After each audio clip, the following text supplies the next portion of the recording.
ആഴങ്ങൾ തേടുന്ന ദൈവം, ആത്മാവെ നേടുന്ന ദൈവം, ആഴത്തിൽ അനന്തമാം ദൂരത്തിൽ നിന്നെൻ്റെ അന്തരംഗം കാണും ദൈവം.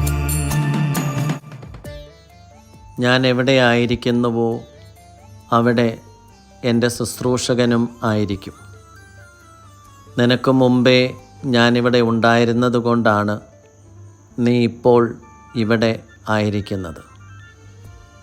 ശുശ്രൂഷയുടെ ഏറ്റവും ഫലപ്രദവും അതേസമയം ഏറ്റവും വിനീതവുമായ പ്രകാശനമാണ് ആരാധന.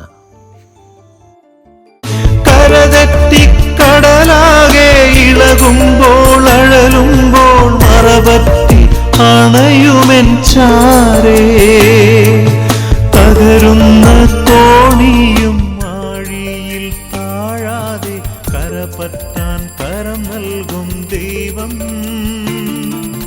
തകരുന്ന തോണിയും ആഴിയിൽ താഴാതെ കരപറ്റാൻ കരം നൽകും ദൈവം.